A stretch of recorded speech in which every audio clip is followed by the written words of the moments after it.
Hey guys, welcome back to my channel అండి.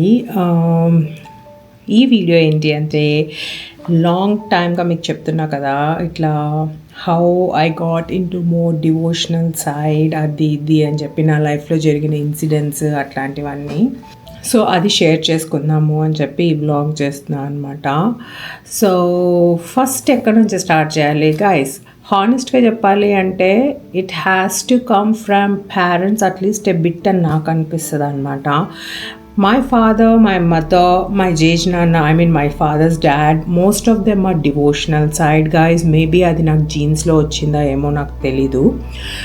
చిన్నప్పటి నుంచే లైక్ ఊహ తెలిసినప్పటి నుంచి ఫ్రమ్ 5th 6th క్లాస్ నుండే నాకేంటంటే తిరుపతిలోనే నా స్కూలింగ్ అంతా అనమాట. So most of the time ఎందుకో ఎక్కువ బాబా టెంపుల్స్కి వెళ్ళిపోయేదాన్ని అనమాట. సాయిబాబా షిర్డి సాయిబాబా టెంపుల్కి ఎక్కువ వెళ్ళేదాన్ని. ప్లస్ అది స్లోగా ఎలా బిల్డప్ అయిందంటే ఐ కాంట్ బిలీవ్, తిరుపతిలో కాళికమ్మ గుడి అని ఉంటుంది అనమాట. సాయిబాబా గుడి వెనకాలే కాళికమ్మ గుడి అలాగా ఉంటుంది. ఆ ఏజ్లో అసలు నేను ఎందుకు చేశానో కూడా నాకు తెలీదు. లైక్ ప్రతి స్పెషల్ డేస్ అప్పుడు 108 పిండి దీపాలు పెట్టేదాన్ని, 108 లెమన్ దీపాలు పెట్టేదాన్ని. Like all the time God like ఎక్కువ అసలు చుట్టేస్తూ ఉండేదాన్ని అనమాట. ఏ గుళ్ళు పడితే ఆ గుళ్ళు. ఐ రియల్లీ డోంట్ నో అది ఎలా వచ్చింది నాకు అని. మేబీ దానికి నేను ఎత్తుక్కున్న రీజన్స్ ఏమో మరి. Since my mom and dad both are like employees, bank employees అనమాట. వాళ్ళు మమ్మల్ని టూర్స్కి తీసుకెళ్తూ ఉండేవాళ్ళు. మోస్ట్ ఆఫ్ ద టైమ్ గుళ్ళు అవే కవర్ చేయించారనమాట. లైక్ ఇండియాలో ఉండే మోస్ట్ ఇంపార్టెంట్ గుళ్ళు ఆల్మోస్ట్ ఆల్ అన్ని గుళ్ళు అట్లనే కవర్ చేయించారు. I don't no if any God blessed me to get into that side or not, I'm not sure. So చిన్నప్పటి నుంచి ఇట్లా అన్నీ చేసేసేదాన్ని. అండ్ మా ఇంటి దగ్గరే కపిల్ తీర్థం అనమాట. కార్తీక మాసం వస్తే చాలు మార్నింగ్ ఇంకా 5:45 అలా నిద్రలేసి వెళ్ళిపోయి అక్కడ వాటర్ ఫాల్స్ పడుతూ ఉంటాయి కదా, అందులో స్నానం చేసేసి ఆ వెట్టు బట్టలతోనే శివుని దర్శించుకొని ఆ తర్వాతే ఇంటికి వచ్చి రెడీ అయ్యి స్కూల్కి వెళ్ళేదాన్ని అనమాట. సో ఇవన్నీ నాకు చేయడం వల్ల first thing what I got is like guys confidence అనమాట. Which is kind of bad thing to. Like నా మైండ్ ఎలా మారిపోయింది అంటే నా లైఫ్లో ఏది చెడు జరగదు. If at all something negative happened, so God is telling me that ఇలా చేస్తేనే నీ లైఫ్ బాగుంటుందని చేస్తున్నా అనేసి ఆ మైండ్ సెట్ వచ్చేసింది అనమాట. నాకు తెలవకుండానే ఆ మైండ్ సెట్ వచ్చేసింది. నాకు లైఫ్లో నాకు నెగిటివిటీయే ఉండదు గైజ్. నాకు ఎట్లా అంటే ఏదైనా నా మంచికే అన్నట్ల ఫీలింగ్ వచ్చేసాను అనమాట నేను. So I was a very average student అనమాట. I was not into studies at all. I'm very average students. I'm not into sports, I'm not into studies, I'm not into anything. Only thing I was into yoga for long time అనమాట. So నాకు ఈ దేవుడి పైన ఉండే ఇష్టం ఏమైపోయింది, ఇట్లా పూజలు చేసుకుంటూ లైక్ టైం దొరికినప్పుడల్లా అట్ వన్ పాయింట్ అయితే ఎవ్రీ మంత్ కొండకి వెళ్ళిపోయేదాన్ని అనమాట. కుదిరితే అంగప్రదక్షిణం చేసేసి దర్శనం చేసుకొచ్చేసాను, లేదా రెగ్యులర్ దర్శనం అట్లా చేసుకొని వచ్చేసేదాన్ని అనమాట. సో అంత ఫ్రీక్వెంట్గా అయిపోయింది. సో ఇవన్నీ నాకు ఎక్కడ హెల్ప్ అయింది అంటే I was not planning my life, like some supreme power is planning my life అనేసి నాకు అనిపించేది గైజ్. లైక్ ఏ చూసుకున్నా మా ఇంట్లో మా అక్కకి లేని మైండ్ సెట్, మా అమ్మకి లేని మైండ్ సెట్ నాకు ఎలా వస్తుంది అనేది నాకు అనమాట. I never planned my life. అన్నీ అలా వెళ్ళిపోతూ ఉంటాయన్నమాట. So I was a very average student. Maths అయితే ఇంకా పిచ్చ లైట్. అసలు I was so poor in maths. అసలు నాకు మ్యాథమెటిక్సే వచ్చేది కాదు. ఆల్ ఆఫ్ ఎ సడన్ మ్యాథ్స్లో ఎలా ఇంప్రూవ్ అయ్యానో నాకే తెలీదు. ఆల్మోస్ట్ ఆల్ 90 అబోవ్స్ ఉండేదన్నమాట మ్యాథ్స్లో నా మార్కులన్నీ. ఐ స్టిల్ డోంట్ నో అది ఎట్లా పాసిబుల్ అయింది అనేసి. And I was so poor student. నాకు చదువు అంత రాదని అనుకునేదాన్ని. కాకపోతే I was never less than 75% mark అనమాట. ఏదో 80 to 75% to 85 మధ్యలో ఉండేదాన్ని. ఐ స్టిల్ డోంట్ నో అది ఎట్లా పాసిబుల్ అనేసి. And next thing hand writing. నేను ఎప్పుడు హ్యాండ్ రైటింగ్ ప్రాక్టీస్ చేసిందే లేదు గైస్. అలాంటిది నాకు కర్సివ్ రైటింగ్ ఎలా వచ్చిందో నాకు తెలీదు. ఆ రైటింగ్ ఎక్కడ హెల్ప్ అయిందో కూడా మీకు చెప్తాను నేను. So that's how my 10th ended and my inter ended అనమాట. సో ఇంటర్ అయిపోగానే my mom was so clear that Mohan Babu college like విద్యానికేతన్లో జాయిన్ చేసేద్దాము అనేసి.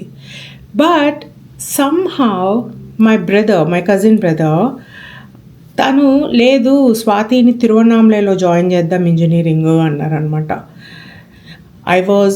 నేనైనా మా అక్కైనా అప్పటి వరకు హాస్టల్స్లో లేము, బయట లేము, ఎక్కడా లేము, ఇల్లునే ఉంటుంది కదా. దట్టు ఎంత ఆర్థడాక్స్ ఫ్యామిలీలో గ్రో అయ్యామంటే లైక్ ఫ్రెండ్స్ హౌసెస్లో కూడా తినకపోయేటోళ్ళం అనమాట. It was like that protected that orthodox family అట్లా ఉండేదన్నమాట. అలాంటిది మా అన్న లేదు మా ఇంట్లో ఉండి డైలీ కాలేజ్కి వెళ్ళి బస్లో కాలేజ్ నుంచి వస్తుంది అక్కడే చదివిద్దాము, ఎట్లాగో రేతాని మా అక్కని పుత్తూరులో జాయిన్ చేసావు కదా దీన్నైనా కనీసం ఆంధ్ర నుంచి బయటికి తీసుకొద్దామని చెప్పి నన్ను తిరువన్నామలలో జాయిన్ చేయండి అని మా అన్న ఫోర్స్ చేయబట్టి మా అమ్మ జాయిన్ చేసింది అనమాట. మాకు అప్పటివరకు ఐడియా కూడా లేదు. ఆ తర్వాత మా అన్న వాళ్ళ ఇంట్లో ఉండి చదువుకున్నా ఫస్ట్ 2 years. తర్వాత I moved out with a friend. అక్కడే రూమ్ తీసుకొని అక్కడే ఉండేవాళ్ళం అనమాట. తిరువన్నామలలో guys I still don't know like నాకు అమెరికాకి ఎలా రావాలనుకున్నాను నాకు ఏం గుర్తులేదనమాట. ఇంటర్లోనే నేను ఇంజనీరింగ్ అయిపోగానే నేను అమెరికా వెళ్ళిపోతా, నేను మాస్టర్స్ చేస్తే నాకు పాస్పోర్ట్స్ చేయిందని కూర్చున్నా. అది ఎందుకు వచ్చిందో నా మైండ్లో నాకు ఐడియా లేదు. తర్వాత పాస్పోర్ట్ చేయించారు మా ఇంట్లో వాళ్ళు. ఇంటర్ అయిపోగానే ఇంజనీరింగ్ ఫస్ట్ ఇయర్లోనే పాస్పోర్ట్ వచ్చేసింది నాకు. అంతా అయిపోయిందనమాట. అసలు లిటరల్లీ గైస్ నేను పెరిగిందంతా ఆ వెంకటేశ్వర స్వామి అనుగ్రహం ఉండే ఊర్లో పెరిగాను. And my engineering all 4 years happened in another very very very big పుణ్యక్షేత్రం తిరువన్నామలై. ఎన్నిసార్లు టెంపుల్కి వెళ్ళి ఉంటానంటే గాయస్ ఆల్మోస్ట్ కాలేజ్కి ఈక్వల్గా టెంపుల్కి వెళ్ళి ఉంటాను నేనైతే. టైం దొరికితే వెళ్ళిపోయేదాన్ని, అక్కడ దీపాలు పెట్టేసేదాన్ని, అక్కడ పిండి దీపాలు, అక్కడ నెల్లికాయ దీపాలు. అసలు ఓరి నాయనో నేనైతే నిమ్మకాయ దీపాలు 108 అట్లా చేసుకుంటూ పెట్టుకునేస్తూ ఉండేదాన్ని అనమాట కుదిరినప్పుడల్లా.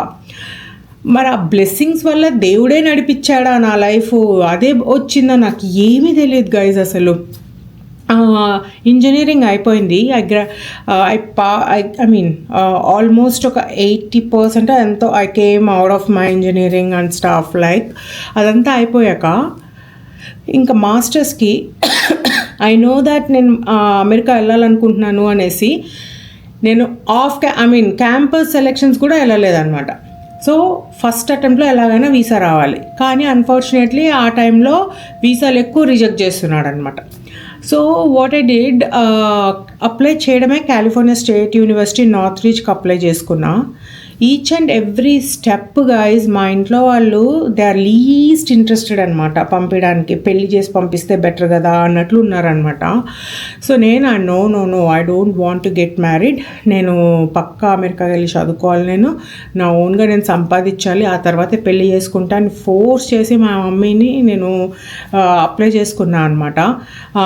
ఐఎల్స్ రాశాను, టోఫెల్ రాశాను, జిఆర్ఈ రాశాను, అన్నీ రాశాను. ఇట్స్ యావరేజ్ మార్క్స్ గైజ్, అన్నిట్లో నాకేం పెద్ద ఎక్కువ ఏం రాలేదన్నమాట. So California state university north రీచ్కి వచ్చేసాను అనమాట వీసా వచ్చి. ఆ వీసా కూడా అప్పుడు ఒక టాక్ ఉండదన్నమాట. ఒక లేడీ ఉంటుంది కౌన్సిలేట్లో, చెన్నై కౌన్సిలేట్లో, ఆమె లేన్లోకి మాత్రం వెళ్ళకండి, ఆమె అసలు అందరికీ రిజెక్ట్ చేస్తోంది అనేసి చెప్పేటోళ్ళు. నన్ను ఆ లైన్లోనే పంపించాడు. నేను అసలు నాకు అప్పుడు తెలియదు పంపించిన లేన్లోనే ఉండాలి అని. నేను ఆయన తిరంగానే ఈ పక్క లైన్కి వచ్చేసిన. మళ్ళీ చూశాను నేను ఈ లైన్లో అది పంపించింది, ఈ లైన్లోనే వెళ్ళన్నాడు. ఇదేం కర్మరా నాయన, వీసా పోయినట్టే అని అనుకున్నా గైస్. అడగడం ఆలస్యం క్వశ్చన్లు యూజువల్లీ 5-10 minutesలో అయిపోయింది, నాకు 25 minutes అయింది ఇంటర్వ్యూ. సో ఒక్క క్వశ్చన్ వదలకుండా అన్నీ ఆన్సర్ చెప్పాను అనమాట నీట్గా. So she said your visa is approved and you can collect your passport 3 daysలో వస్తుందని చెప్పింది. I was like thank God రా దేవుడు అని అనుకున్నా. ఇంకా ఆ తర్వాత నా మొక్కులన్నీ తీర్చుకున్నాను అనమాట. కొండ మొక్కు, ఇంకా హైదరాబాద్లో చిలుకూరు టెంపుల్ ఉంటుంది కదా ఆ మొక్కు, ఇంకా షిరిడి అన్నీ తీర్చేసుకొని I was like all set to fly. So వెంటనే ఫ్లై అయిపోయి అన్నీ ఇలా అయిపోయింది గైస్, అసలు నిజంగా ఎక్కడ బ్రేక్స్ రాకుండా. తర్వాత ఎంటర్ అయ్యాను అనమాట. మేము వచ్చిన ఇయరే టూ మచ్ క్రౌడ్ వచ్చేసింది మాస్టర్స్కి. సో ఆన్ క్యాంపస్లో ఎక్కడ లేవంటున్నారు. నేనైతే డిసైడ్ అయ్యి వచ్చా గైస్ మైండ్లో. మా మమ్మీ నాకు ఇచ్చే first year fees I think $4,500 or something, and laptop కొనుక్కోమని ఇంకొక $1,000 ఇచ్చింది, అండ్ ఫోన్ కొనుక్కోమని ఇంకో $1,000 ఇచ్చింది అనమాట. సో ఇవి తప్ప అసలు ఇంకా ఇంట్లో నుంచి ఏం తీసుకోకూడదు అన్న దీంతో వచ్చాను. రాగానే పెద్ద బిస్కెట్ అదేంటది ఆన్ క్యాంపస్లో దొరకట్లేదని. బట్ ఈ దీంట్లో కూడా లక్కీ థింగ్ ఏంటంటే I had a very good roommates guys. చాలా చాలా మంచి రూమ్మేట్స్ దొరికారు. బట్ ఇప్పుడు నా హ్యాండ్ రైటింగ్ గురించి చెప్తా. సో మేము బాధపడిపోయి ఇంట్లోనే కూర్చోకుండా దిగిన నెక్స్ట్ డే నుండే ఆన్ క్యాంపస్లో అన్నీ తిరగడం మొదలెట్టామన్నమాట. సో నేను ఒక చోటుకి వెళ్ళి ఫండ్ రైజింగ్ డిపార్ట్మెంట్ అని ఉంటుంది. ఆ ఫండ్ రైజింగ్ డిపార్ట్మెంట్కి వెళ్ళి నేను ఫామ్ ఫిలప్ చేసా. వాళ్ళు హైర్ చేసుకుంటారో చేసుకోరో మనకు తెలీదు, let's give it A try అని చెప్పి ట్రై చేద్దామని చేశాను అనమాట. ఆవిడ ఫస్ట్ కాల్ చేసింది గైస్, అప్లై చేసిన ఒక నెక్స్ట్ డేకే కాల్ చేసింది అనమాట, ఇంటర్వ్యూకి అవైలబుల్ ఉన్నావా అనేసి. నేను వెళ్ళాను, చాలా హ్యాపీగా వెళ్ళాను అనమాట. వెళ్ళంగానే ఆమె అన్నదనమాట, నీ అప్లికేషన్ ఎందుకు పిక్ చేసా తెలుసా, your handwriting sounds interesting అని చెప్పింది. నాకైతే I was like thank God దేవుడా అనుకున్నాను అసలు నిజంగా. And I got the job. ఆ తర్వాత చాలామంది సేమ్ దాంట్లో జాయిన్ అయ్యారు ఫండ్ రైజింగ్ దాంట్లో. It's a very nice job guys. అలుమ్నైస్ని ఫోన్ చేసి ఫండింగ్ అడగాలన్నమాట, ఏమైనా డొనేషన్స్ చేస్తారా అని అడగాలి యూనివర్సిటీకి, అంతే జాబ్ అనమాట. వాళ్ళే స్క్రిప్ట్ అంతా ఇస్తారు. అండ్ మా అపార్ట్మెంట్లోనే ఇంకొక దేశీ వాళ్ళు ఉంటే ఆ అమ్మాయి పరిచయం అయితే, ఆ అమ్మాయి నాకు ఐబ్రోస్ చేస్తావా అన్నది. నా ఐబ్రో స్టోరీ అయితే కామెడీ గైజ్ అసలు నిజంగా. ఎలా అంటే జిమ్కి పంపించేది మా మమ్మీ, నువ్వు లావు ఉన్నావు తగ్గాలి అని. ఆ జిమ్కి నేను థ్రెడ్మిల్ చేసే మిర్రర్ ఉంటుంది అనమాట. ఆ మిర్రర్లో ఆంటీ అక్కడ ఐబ్రోస్ చేసేది కనిపించేది నాకు. అలా రన్నింగ్ ఆఫ్ ద థ్రెడ్ నేర్చుకొని మా అక్కల మీద అందరిపైన ట్రై చేసి అలా ఏదో రన్నింగ్ ఆఫ్ ద థ్రెడ్ మాత్రం వచ్చాయన్నమాట. I never thought it will become a profession. అలా ఐబ్రోస్ది సెట్ అయిందనమాట. అమ్మయ్య అనుకున్నా. ఇంకా ఫస్ట్ సెమిస్టర్ రూమ్ ఎక్స్పెన్సెస్ అన్నీ పోగా, ఎవ్రీథింగ్ పోగా అసలు మంచిగా నా సెకండ్ సెమిస్టర్ ఫీజు అంతా సేవ్ చేసేసుకున్నా. నెక్స్ట్ ఏమైందనమాట అంటే, నా యూనివర్సిటీ నుండి ఇంకా మంచి యూనివర్సిటీకి ట్రాన్స్ఫర్ పెట్టుకోవాలని అనుకున్నాను అనమాట ఇంకో ఫ్రెండ్ త్రూ. అబ్బాయి ఐ ట్రై ఇట్ అవుట్ అన్నాడు. అక్కడ రావాలి అంటే ఎలక్ట్రానిక్స్ డిపార్ట్మెంట్లో పక్కాగా అదేంటే 1,200 ఉండాలి జిఆర్ఈ. నాకు 1,200 లేదనమాట, అరౌండ్ 1,050 అంతా ఉండింది. సో ఐ వాజ్ లైక్ ఇంకా రాదులే అని అనుకునేసాను నేను. ఇంకా కరెక్ట్గా 2 days ఉంది నెక్స్ట్ సెమ్ స్టార్ట్ అయిపోవడానికి. ఏమైందంటే 1 week ముందరే వాళ్ళు లెటర్ పంపించారు శాంటా క్లారా యూనివర్సిటీ నుండి. I thought it's a rejection letter, criteria meet అవ్వట్లే కదా, మనల్ని ఆ రిజెక్షన్ లెటర్ మనం చదివి ఎందుకు ఫీల్ అవ్వాలి, ఆడ పడేద్దామని పడేశాను. ఎందుకో రూమ్ సర్దుతుంటే అసలు ఓపెన్ చేసి చూద్దాం అసలు ఏముంటుందో అని అనుకున్నాను అనమాట. చూస్తే you have been approved or something for selected for this department అన్నది. ఓ మై గాడ్, నాకు ఇంకా 2 days టైం ఉంది. ఇంకా మమ్మీకి కాల్ చేసా, మమ్మ ఇక్కడ ఫీజు అయితే $40,000 ఎక్కువ అవుతుంది, ఏమంటావు వెళ్ళనా వద్దా అన్నట్లుగా అడిగాను అనమాట ఫస్ట్ సెమిస్టర్ తర్వాత. మా మమ్మీ లోన్ అయితే నీకు అప్రూవ్ ఉంది, ఎడ్యుకేషన్ లోను, నువ్వు అది ఇంకా మంచి యూనివర్సిటీ వెళ్ళి చదువుకుంటానంటే చదువుకో, ఇట్స్ యువర్ విష్ అన్నట్లుగా చెప్పింది అనమాట. I was like so good. Mummy వాళ్ళ నుంచి అప్రూవల్ వచ్చింది.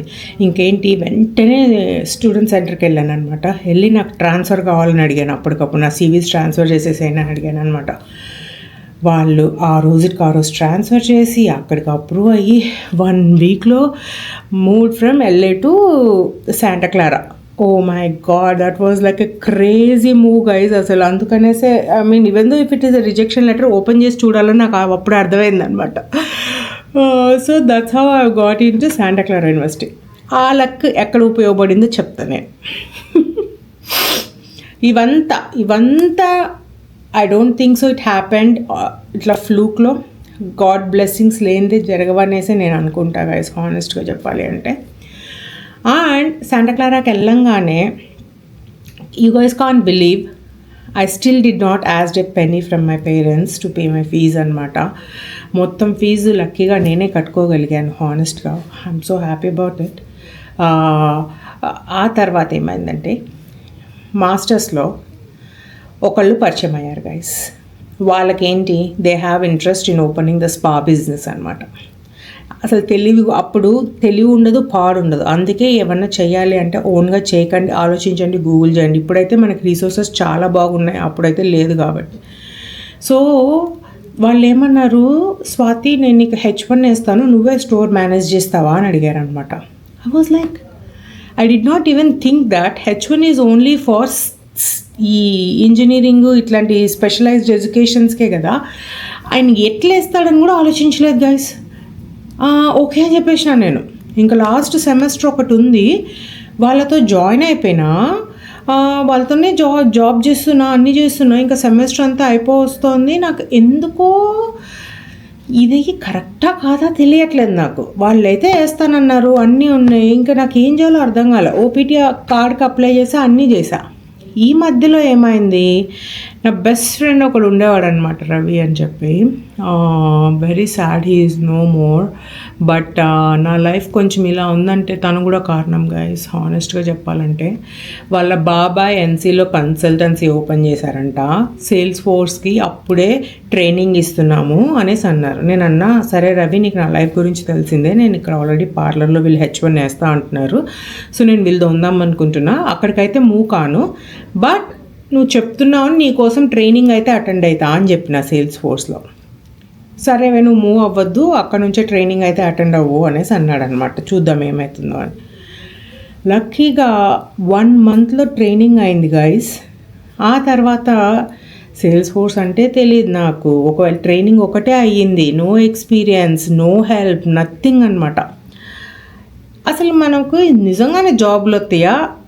ఇప్పుడు కన్సల్టెన్సీ మూవ్ అవ్వాలంటే నన్ను ఎన్సీకి మూవ్ అవ్వమంటారు. ఇప్పుడు నేను మూవ్ అవ్వలేను కదా, నేను ఏం చేయాలి? సరే ఒక పని చేద్దాం, ఇండీడ్లో అప్లై చేద్దామని చెప్పి రోజు ఇండీడ్లో అప్లై చేసేదాన్ని ఈవినింగ్. సేమ్ కాలిఫోర్నియాలోనే ఒక కంపెనీ వాళ్ళు నన్ను ఇంటర్వ్యూకి పిలిచిందనమాట. ఆవిడ ఎందుకు ఇంటర్వ్యూకి పిలిచిందంటే, just that I graduated from Santa Clara university అని ఆమె ఇంటర్వ్యూకి పిలిచింది guys. Can you guys believe that? Because she's having very good impression about Santa Clara University and staff, so she thought I will be a good candidate and then interview Bilchi. Honestly, that was my first interview and first face-to-face interview. ఆవిడే క్వశ్చన్లు అడుక్కుంది, ఆవిడే ఆన్సర్లు చెప్పేసుకుంది, ఆవిడే position ఇచ్చేసింది. నాకు అప్పటికి ఇంకా OPT card కూడా రాలేదన్నమాట. ఇంకా 10 days వాళ్ళేమో జాయిన్ అయిపోమన్నారు. ఈ 10 days నేను ఏం చేయాలరా నాయనా, I don't want to lose that position. కాస్త ఎక్స్పీరియన్స్ వస్తుంది కదా. సో లక్కీగా ఇంకొక కన్సల్టెన్సీ తెలిసిన వాళ్ళు ఏం చేశారంటే, మేము పేరోల్ రన్ చేస్తాం అప్పటి వరకు, you can just pay us this much dollars అని చెప్పారనమాట. ఎందుకంటే నీ అంతటి నువ్వే తెచ్చుకున్నావు కాబట్టి జాబ్. లక్కీగా ఆ కంపెనీ వాళ్ళు కూడా అగ్రీ చేశారనమాట. 2 months I may need to work with the another company, ఆ తర్వాత నేను మీకు వచ్చేస్తా ఫుల్ టైం అంటే సెడ్ ఓకే.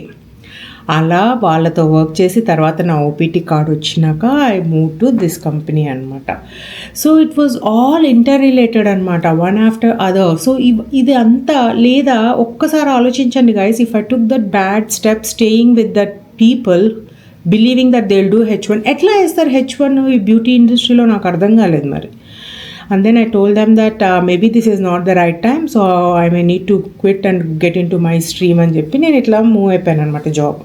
సో మాస్టర్స్ అయిపోయిన నెక్స్ట్ డేనే జాబ్ ఉంది నా దగ్గర, ఓపీటీ కార్డ్ వచ్చేసింది. I never wasted even a single day in my OPT అనమాట. Since then I'm full time guys. నేను ఎప్పుడు కాంట్రాక్టింగే చేయలేదు అసలు నిజంగా. ఆ తర్వాత లక్కీగా కాగ్నిజెంట్లో పొజిషన్ వచ్చిందనమాట. I was like that so crazy అనుకున్నా. రావడమే సీనియర్ మేనేజర్ పొజిషన్ అట్లా వచ్చేసింది నాకు.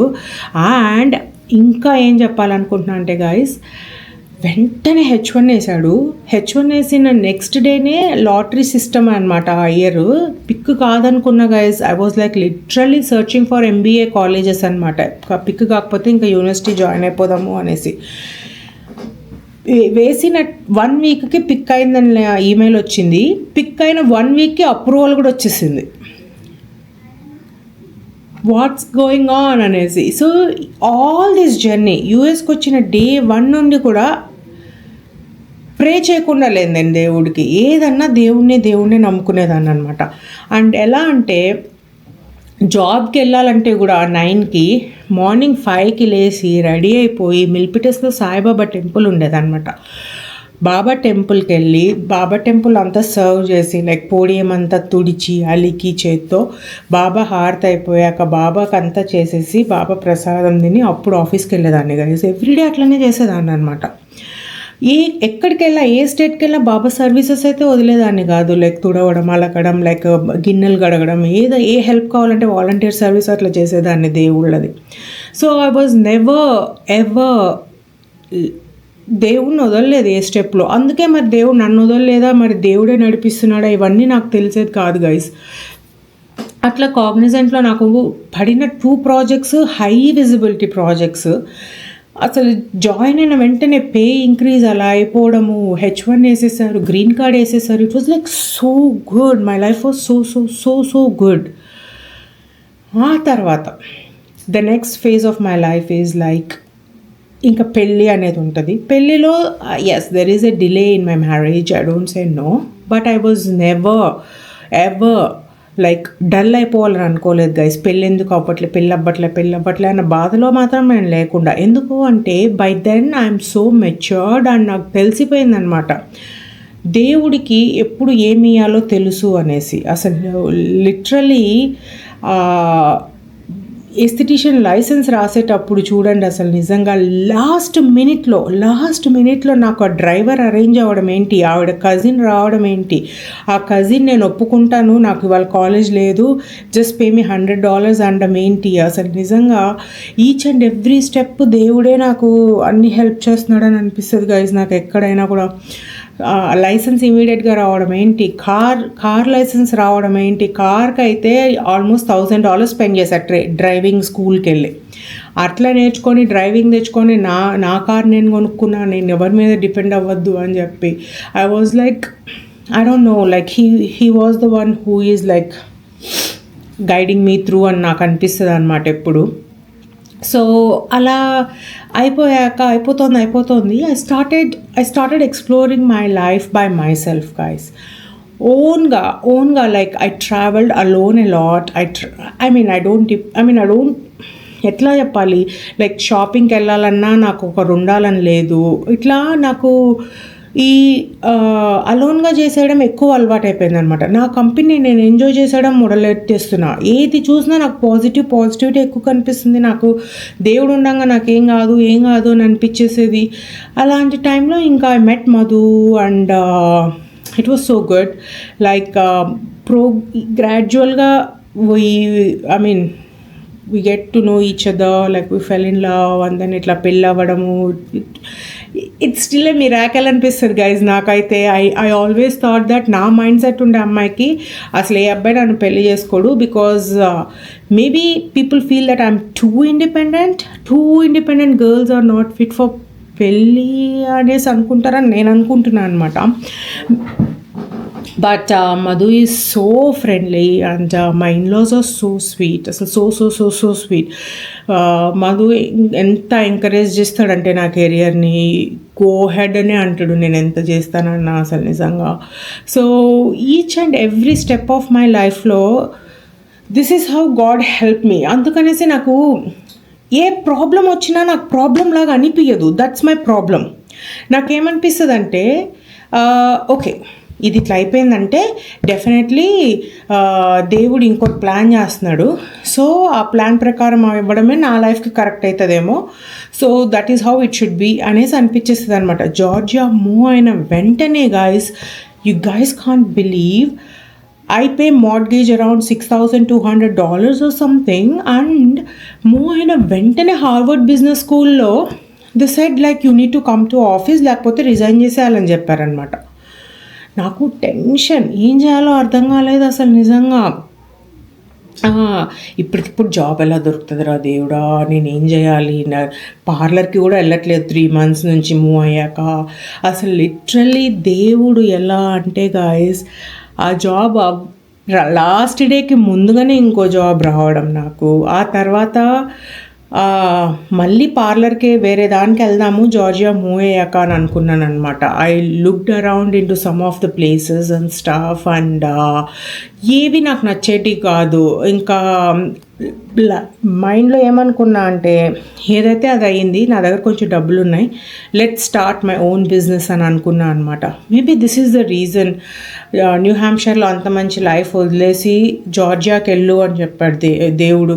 ఇక్కడికి వచ్చాక, ఇల్లు కట్టుకున్నాక, ఇల్లంతా గృహప్రవేశం అయ్యాక I started everything new. Like job నుండి, బిజినెస్ నుండి అంతా న్యూవే అనమాట. And everything picked up so fast and no break అక్కడ మళ్ళీ. హానెస్ట్లీ ఒక్కరోజు కూడా మళ్ళీ జాబ్ లేకుండా అనమాట. సో ఇన్ని కష్టాలు కూడా నాకు అదే అనిపిస్తుంది. మేబీ అలా మూవ్ అవ్వడమే కరెక్ట్ ఏమో, లేకపోతే నేను బిజినెస్ స్టార్ట్ చేయకపోదాన్నేమో, మంచిగా ఉంది కదా అని పార్ట్ టైం జాబే చేసుకునేదాన్నేమో, హూ నోస్ రైట్. సో అలా ఈచ్ అండ్ ఎవ్రీ ఎగ్జాంపుల్ తీసుకుంటే కూడా దేవుడు చేసేదే నాకు కరెక్ట్ అవుతుంది. నేను అనుకున్న ప్లాన్ చేసుకోవడం కాదు. అందుకే I don't plan anything. Like ఇదే కరెక్ట్ ఏమో అనిపించేస్తుంది అనమాట నాకు. అది ఎలా చెప్పాలో అర్థం కావట్లేదు నాకు ఈచ్ అండ్ ఎవ్రీ విషయంలో. అందుకనేసే గైస్ నాకైతే దేవుడికే స్పెండ్ చేస్తాను నేను టైం. ఆ సుప్రీం పవర్ ఒకటి ఉంది చూసారా, ఆ supreme power is what is behind me, who is pushing me, who is like helping me to achieve what ever I want. నాకు అలా అనిపించింది గైస్ అసలు నిజంగా. లైక్ మంచి అలవాట్లు, మంచి బుద్ధులు, మంచి థాట్ ప్రాసెస్, మంచి వేలో ఇవ్వడం కూడా ఇంపార్టెంట్ అనమాట. అది మనకి ఇప్పుడు మేబీ గైడ్ ఉంటారు, లేకపోతే ఎవరో ఒక టీచ్ చేసే వాళ్ళు అలా ఉంటారు కదా. నాకేమనిపిస్తుంది అంటే, నా అంతరాత్మలో దేవుడు ఇట్లా ఇల్లు ఇట్లా చెయ్యి, ఇది మంచిది నీకు, అది మంచిది నీకు అని చెప్తారో ఏమో నాకు తెలియదు guys. So it's everything in my life is a miracle అనిపిస్తుంది. ఎవ్రీథింగ్. అసలు ఇంజనీరింగ్లో గైస్ 3rd yearలో ఏమైంది తెలుసా, అసలు ఎప్పుడు మా యూనివర్సిటీలో, మా కాలేజ్లో ఒక్కసారి కూడా ప్రీ ఫైనల్స్ పెట్టారు గైస్. 3rd year 2nd సెమిస్టర్లో మాత్రం ఈసారి మీకు ప్రీ ఫైనల్స్ ఉంటుందని చెప్పారు. ప్రీ ఫైనల్స్కి ప్రిపేర్ చేయించారు, అన్నీ చేయించారు. నేనేం చేశా, ఫైనల్స్కి ఒక ఎగ్జామ్ బదులు ఇంకొక ఎగ్జామ్ పేపర్ చదువుకొని వెళ్ళిపోయినా. క్వశ్చన్ పేపర్ ఇచ్చేంత వరకు నాకు తెలియదు గైజ్. లైక్ ఇవాళ ఎలక్ట్రానిక్ సర్క్యూట్స్ ఎగ్జామ్ వేరేది కాదని. I was like so shock. అందరికీ సేమ్ క్వశ్చన్ పేపర్ వచ్చిందా, నాకు ఒకటే డిఫరెంట్ క్వశ్చన్ పేపర్ వచ్చిందా, నాకు అర్థం కాలే. తర్వాత చూస్తే ఆ రోజు electronic circuits exam. I did not prepare for that at all. ప్రీ ఫైనల్స్కి ప్రిపేర్ అయ్యిందే, అది నెక్స్ట్ ఎగ్జామ్ అనుకున్నా నేను. ఏందిరా నాయన ఇట్లా అయిపోయింది, ఇప్పుడు ఫెయిల్ అవుతారా ఏంది అని అనుకున్నాం. చూస్తే ప్రీ ఫైనల్స్కి ఏవైతే ప్రిపేర్ చేయించారో అవే వచ్చినాయి గైస్. నాకైతే షాక్ అసలు నిజంగా. పోతున్నా అనుకున్న ఎగ్జామ్లో 80 marks వచ్చినాయి. I was like that such a miracle అనుకున్నా తెలుసా గైజ్. నేను ఎప్పుడు పెట్టలేదు గైజ్, ఒక్క సెమిస్టర్ కూడా లేనిది ఆ ఒక్క సెమిస్టరే ప్రీ ఫైనల్స్ పెట్టాడు నేర్పించే ఎగ్జామ్ రాయించడానికి. సో ఇట్లా చిన్నవైనా పెద్దవైనా ఎన్ని మిరాకల్స్ జరుగుతాయంటే నా లైఫ్లో, లైక్ కళ్ళ ఎదుటుగా ప్రత్యక్షంగా చూస్తానన్నమాట నేను దేవుణ్ణి.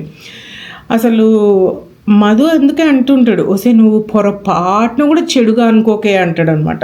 ఎందుకంటే whatever I believe, whatever I manifest, it will definitely happen అనమాట.